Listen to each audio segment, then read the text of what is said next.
Thank you to Marisol for Gotham After Dark. And now it's time for my show, Detective Comments. I've been thinking and ruminating on how I was going to go about developing this podcast for probably a few years. And over the last few months of December, I think I finally put together something that I hope will entertain Batman, Superman, Wonder Woman, and DC lovers out there. But as the title suggests, the channel's called Detective Comments, and there will be a big focus on Batman. And there will always be a story set in Gotham City, being told by Marisol and colleagues, about events that occur in and around issues of certain Batman titles. Detective Comments, on the other hand, will always be taking a look and breaking down a particular comic, a particular series of comics, and not only what they represent in their comic book iteration, but also what they might represent in the world that we live in. And I figured it was an appropriate time to start with the series Absolute Batman. Essentially, he's a working-class Dark Knight in a broken world in the comic series. If you haven't entertained any of the Absolute series that have been released by DC so far, and you're a DC fan, I highly, highly recommend them. However, if you did miss the pilot episode of Gotham After Dark, please go back and listen to that Blackout story from Crime Alley. And as Marisol mentions, if you have your own Gotham After Dark story, then please send it in as a voicemail or a DM, and I'll play it at the end of one of the subsequent shows. But right now, we're going to dive into one of the hottest Batman runs right now, which is Absolute Batman by Scott Snyder and Nick Dracota. As of this month, the 1st of January, 2026, we're up to issue 15, and 16 is out later in the month. And this series isn't just a reboot, it's a complete redesign of the Batman legend. And it honestly, at the minute, it feels like the illustrators and writers are holding up a mirror to the world we're living in. So let's break it down. Firstly, you've got big redesigns that make this Batman feel brand new. In the classic story, as we well know, Bruce Wayne is a billionaire playboy, parents murdered, inherits Wayne Enterprises, uses endless money to build gadgets, the Batcave. The butler, Alfred, is his surrogate dad, and he's the 1% fighting crime from above. Now, Absolute Batman flips that script hard. Here, you've got a 24-year-old civil engineer, Bruce Wayne. He's blue-collar. He's got no mansion, no fortune. His parents died the same way. But the Wayne family is middle class at best. Gotham's even darker than we originally know it. It's more corrupt, and corporations and party elites, who call themselves the party animals, run everything in Gotham like a brutal machine. Bruce builds his suit himself. When he's got it on, he's a massive hulking suit of armor that pretty much makes him look like a monster.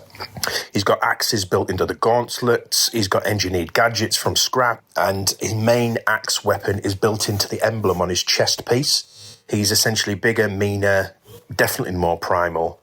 And Nick Dracota's art is insane. Literally every punch on the page feels like it could shatter bones. Alfred is in it, but in this universe, the Absolute Universe, he's an MI6 agent who's stalking Bruce, not helping him at the beginning. The villains get a new twisted reinvention as well. Black Mask, who is the villain that goes through the first 6 or so episodes of Absolute Batman. He's still brutal, but you've got a rogues gallery behind him that's building slowly, and they're slowly introduced in a very real thematic way. We get a rebooted Bane between issues 11 and 14, and he's like a venom-pumped beast with ties to a twisted Arkham, and in this universe it's called Ark-M, A-R-K-M. Catwoman debuts as a gritty ally to Bruce, but also a thief, as we know. And issue 15, which has just been released, brings the Joker into the mix. But he's not so much the clown that we know, but a cold, calculating billionaire who's been pulling all the strings from the shadows since the series began. Previews are teasing Poison Ivy as well, getting involved in Gotham. Now, currently, where I'm up to, with issue 14. Bruce has taken down some gangs. He confronts Bane in a final showdown that gets very violent, very messy, and he starts building uneasy alliances. I won't spoil it for anyone who hasn't read it or is intending to read it. But also in between 13 and 14, there was a 2025 annual that filled in the early days of this Batman struck Bruce Wayne, like the raw, bare-knuckle origins that show how he became this unstoppable force. And that's not hyperbole. In these comics, he is like a tank. But at the core, this Batman's an underdog.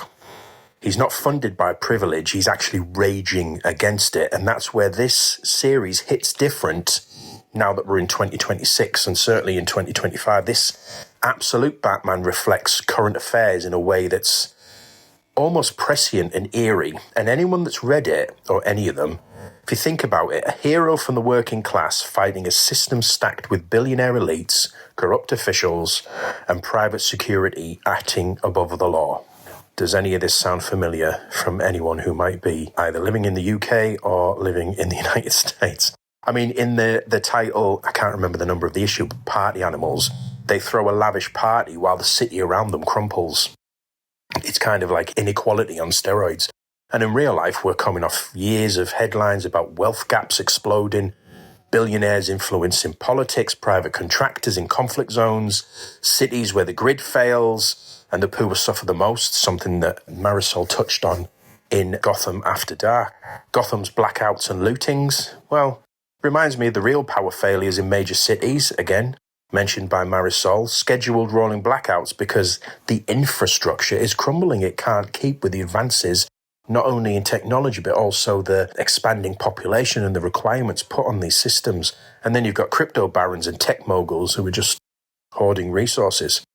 Now, in the Absolute Batman series, Bruce is an engineer fixing things by day, and you could argue he's breaking them by night. But that's the frustration of people who build something in society and then get crushed by it, essentially. You know, the gig workers, the factory workers, the essential workers, the people protesting for fair wages, and even the villains in this universe.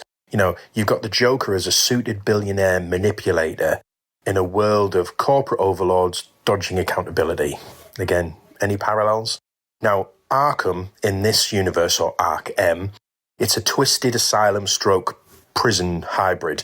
And there are parallels there to real debates on mental health crises, overcrowded facilities, the use of prisons, the release of prisoners early, and how society warehouses the broken instead of perhaps us trying to fix the root causes.